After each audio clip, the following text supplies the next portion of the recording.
Tambahkan semangatmu, buktikan kita mampu berkolaborasi, tunjukkan aksi, satu tempat untuk berkreasi. Ayo kawan semua, kita bersama berinovasi, kita pasti bisa. Ekspresikanlah semua karya-karyamu hanya di Bandung Kreatif Hub.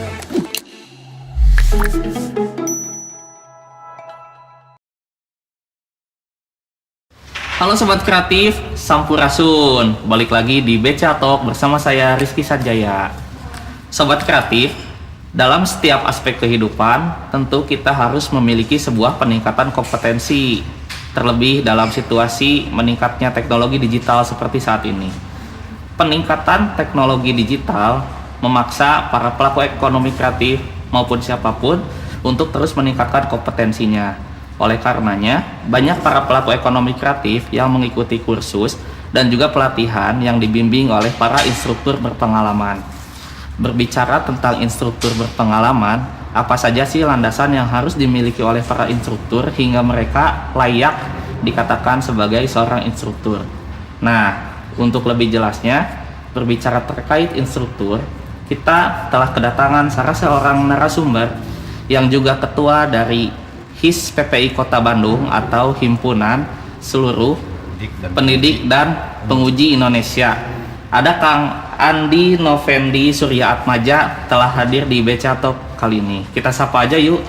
Halo, assalamualaikum Kang Andi Novendi. Waalaikumsalam warahmatullahi wabarakatuh. Alhamdulillah. Gimana kabarnya nih Kang Andi? Baik. Sehat. Kabarnya baik. Kesibukan saat ini lagi apa aja nih Kang Andi? Kalau boleh tahu. Selama ini menghadiri seperti halnya program penutupan para lembaga kursus ya, ataupun pembukaan lembaga kursus yang mendapat bantuan dari pemerintah gitu. Kan di bidang dunia kursus itu ada pendidikan kecakapan wirausaha, pendidikan kecakapan kerja, ada dua. Jadi yang akan membuka dan memulai program ini dihadiri oleh saya. Mereka selalu mengundang saya gitu. Ataupun di event-event yang lain, tapi selama ini eventnya karena masih terbatas di PPKM, jadi untuk sementara hanya di seputar LKP saja, lembaga kursus. Kang Andi kan jadi ketua HIS PPI Kota Bandung ya. HIS PPI kan ada se-Indonesia ya. Bisa diceritakan nggak sih HIS PPI itu apa, baik Indonesia hingga sejarah adanya di Kota Bandung? Nah, makasih bahwa para pendidik dan penguji ini kan harus menuju kompetensi ya, harus profesional gitu. Sehingga dibentuklah himpunan seluruh pendidik dan penguji untuk mewadahi agar lebih berkompetensi. Jadi berkompetensi ini supaya memberikan pembelajaran ke lembaga kursus atau ke masyarakat lebih terarah sesuai dengan SKKNI dan jadi kan di pemerintah itu ada standar kurikulum nasional Indonesia ya. Jadi lebih terarah menuju ke arah kompetensi para pendidiknya. Baik. Kalau untuk di Kota Bandung sendiri sudah sejak berapa lama Kang Andi adanya HIS PPI? Adanya HIS PPI dari 2015 lah. 2015 itu saat ketuanya Pak Hermansyah. Karena Pak Hermansyah tidak aktif, ada pergantian di 2016 itu Pak Faujan sebelum saya. Nah 5 tahun kemudian sampai 2021 ada musjab pergantian. Nah di pergantian ini ada pemilihan ketua dan saya terpilih sebagai ketua. Berarti bisa dikatakan ketua ketiganya untuk di Kota Bandung Kang Andi ini. Ketiga kali. Baik. Pertanyaan selanjutnya, kalau anggota HIS PPI itu siapa saja sih? Terus kriteria apa saja yang bisa bikin mereka bergabung? Ya, anggota HIS PPI adalah seluruh pendidik dan penguji yang ada di Kota Bandung, khususnya pendidikan non formal yang ada di rumpun kursus, apapun juga rumpun kursus ya. Di Kota Bandung ini identifikasi hampir 90-an ya, ada jenis rumpun kursus ya. Dari mulai setir mobil mungkin ya, perbengkelan, las segala macam itu kan masuk kategori rumpun kursus ya, rumpun bidang gitu. Jadi itu sangat banyak, namun belum masuk ke HIS-PPI. Ya, untuk itu di program saya akan diraih semua para pendidik ini supaya masuk ke wadah HIS-PPI. Nah, dan sekarang sedang berjalan untuk ke arah situ. Agar kenapa diwadahi agar terarah gitu. Ayo kita berkompetensi para pendidik agar menjalur gitu ke program pemerintah. Baik. Kalau seperti instruktur dari lembaga kursus di musik, fotografi, film yang ada kaitannya dengan ekonomi kreatif ada juga nih Kang? Oh banyak. Fashion, ya musik, kriya itu ada di kita. Cuma memang ada juga dari 17 sektor komponen industri kreatif yang belum ada. Nah seperti hanya desain interior ya, apalagi yang ada tertera di industri kreatif, memang ada sebagian, ada yang belum gitu. Yang ada fashion seperti hal karya, tata busana, desain baju ya, busana juga, menjahit, tata kecantikan kulit, make up, semua itu ada. Tata boga dan kuliner ada? Ada. Tata boga kuliner ada di lembaga Panghegar dan Tati Indah ada. Kalau aktivitas di HIS-PPI itu biasanya ngapain aja sih Kang? Memberikan penyuluhan atau diskusi ya untuk bagaimana cara meningkatkan kualitas para pendidiknya itu. Jadi kita bina supaya dia itu didorong berkompetensi, ikut ujian kompetensi. Jadi agar lebih diakui ke profesionalismenya gitu ya. Berarti kan yang di trainer itu kan para instruktur dari lembaga kursus pendidikannya. Berarti ada yang dinamakan uji kompetensi pendidik. Ya. Nah, kira-kira biasanya materi apa sih yang diberikan terhadap instruktur di uji kompetensi pendidiknya? Nah, uji kompetensi itu meliputi teori ya, pedagogi, peer teaching, artinya cara teori praktek ya, mempelajari atau bagaimana dia mengajar kepada para pendidiknya.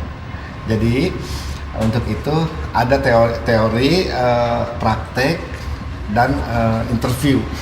Nah, di situ kalau memang memenuhi syarat untuk lulus, dia akan berkompetensi dan lulus. Berarti ada 3 tahapan ya, teori, praktik, dan interview. Iya. Nah, biasanya untuk mencapai 3 tahapan itu diperlukan waktu berapa lama sih dari para instruktur tersebut? Jadi sebelum ada uji kompetensi itu ada BIMTEK namanya. Oke. BIMTEK ini pembekalan 2 hari. 1 hari misalkan teori diberi pembekalan, keduanya diberikan praktek peer teaching. Peer teaching itu berarti micro teaching untuk bagaimana dia mempelajari untuk mengajar di hadapan siswa-siswa. Nah, di situ nilai-nilai lebihnya gitu. Karena ini bukan berarti bidangnya dia menonjolkan bidang, tapi tata cara, bahasa, attitude itu dinilai. Kalau misalkan si UJK pendidik ini berdasarkan rumpun, itu berarti banyak ya si jurinya, tapi ini tidak. HIS-PPI ini cara mengajar kepada para pendidik. Tata caranya bagaimana ini pedagoginya gitu ya. Attitude-nya, sikapnya, bagaimana di awal pembelajaran ini, itu yang dinilai, bukan dari jenisnya. Make up, jago make up, belum tentu kan? Yeah. Tapi kalau dia menyampaikannya piawai atau pintar di hadapan murid-muridnya, itu akan sangat menunjang kompetensi. Baik, saya jadi penasaran nih dengan tim penilai dan trainer dari HIS-PPI ini. Boleh dijawab, tapi kayaknya kita istirahat dulu aja ya, ngopi-ngopi dulu Kang Andi. Baik. Siap. Istirahat dulu kuy. Di Bandung Kreatif.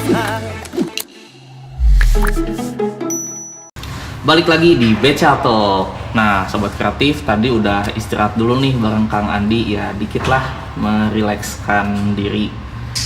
Lanjut lagi ya Kang Andi. Siap. Tadi kan sebelum berhenti saya nanya, ya penasaran gitu, siapa aja sih penguji dari HIS-PPI, terus juga trainer yang ada di HIS-PPI itu siapa aja? Nah, kira-kira siapa aja tuh Kang? Ada satu tim bagus ya, tim khusus gitu, bahwa kita para pendidik yang berkompeten dan itu mempunyai bagus di bidangnya.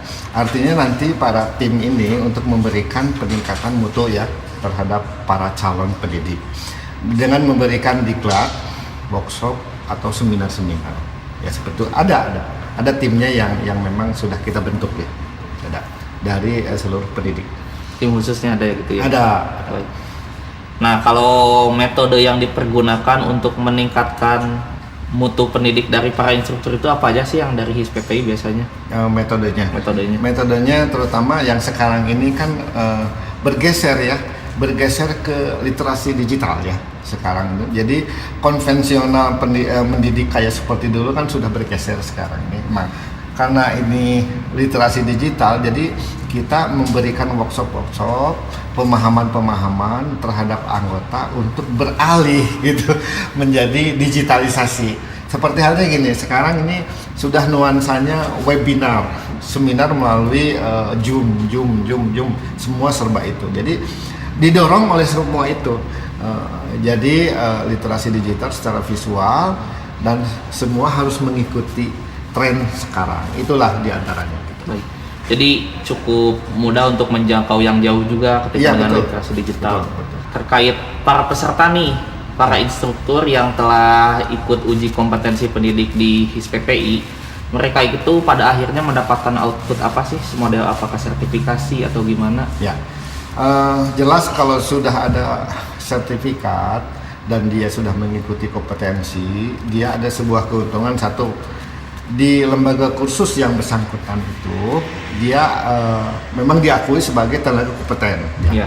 Ketika lembaga kursus mendapat bantuan dan bantuan dari kementerian ini diperiksakan kurikulumnya apa, jurusannya apa, mana para pendidiknya juga harus melampirkan sertifikat. Nah, ketika sudah punya sertifikat dan juga kementerian sudah melihat bahwa ini orang-orangnya berkompeten, langsung di ACC. Artinya begitu poin keuntungannya gitu ya. Jadi sangat bagus sekali dan saya sangat mendorong sekali para pendidik ini untuk berkompetensi gitu, ikut ujian gitu. Berarti dengan memiliki sertifikat yang dikeluarkan oleh lembaga sertifikasi kompetensi ya nantinya, si para instruktur dapat keuntungan-keuntungan seperti mudah pada saat kurasi dengan kementerian kayak gitu. Ya betul.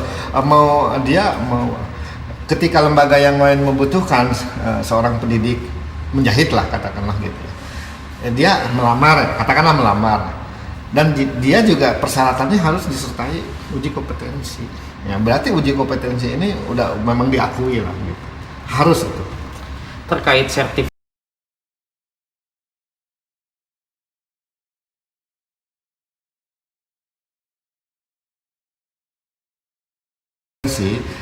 itu 5 tahun. Beda dengan ijazah SD, SMP, SMA kan itu sepanjang hidup. Kalau kompetensi itu sifatnya 5 tahun. 5 tahun sekali. Baik. Terkait peserta usia paling minimum dari instruktur yang bisa mengikuti uji kompetensi ini? Nah, usia yang awal itu berkisar 17 lah ke atas. Kalau ke atasnya itu tidak ada batasannya.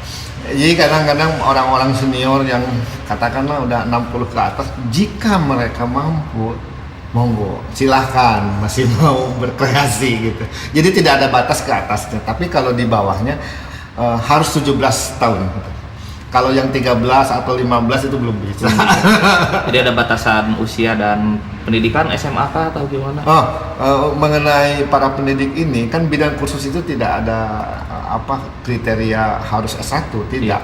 Cuma jika S1 kan lebih menambah wawasannya lebih luas. Namun dari aturan itu minimal SMA atau SMK itu boleh. Baik. Kembali lagi ke HISPPI-nya nih Kang Andi kan sebagai ketua HISPPI yang baru ya. Kalau boleh tahu masa berlakunya sampai kapan nih?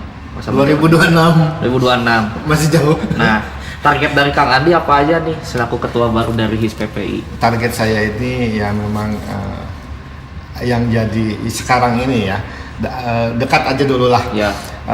Literasi digital nih sampai 2022 minimal sudah terjangkau ya, dan peningkatan mutu juga para pendidik di berbagai sektor berbagai sektor ini kan pendidik juga harus menguasai RPP, kurikulum ya, yang seperti persiapan-persiapan. Nah itu belum menyentuh akan kita adakan peningkatan mutu supaya nantinya lebih ahli lagi gitu, lebih luas lagi wawasannya dan juga berdaya saing yang tinggi gitu. Amin. Ya. Semoga terlaksana ya Kang. Amin.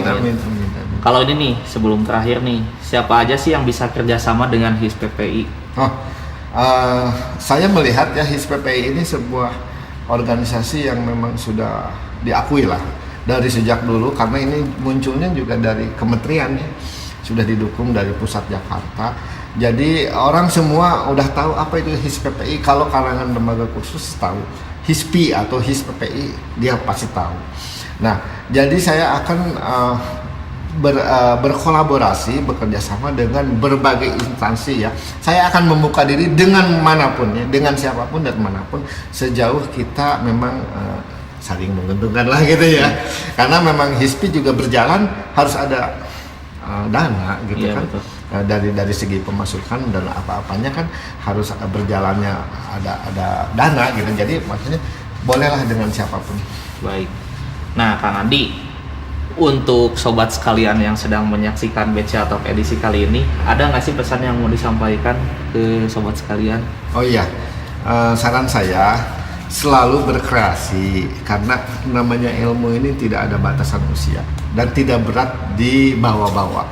Jadi berkreasi terus agar kita bisa berkompetensi dan bisa mandiri, sehingga kita bisa berbekal hidup seperti itu, bisa tetap mandiri.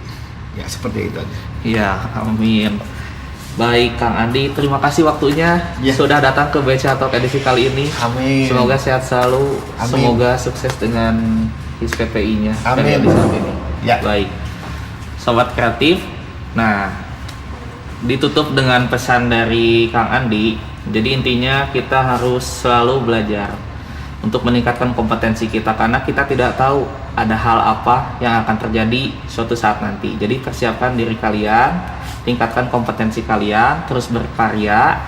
Saya Rizky Sanjaya pamit undur diri. Sampurasun, salam kreatif.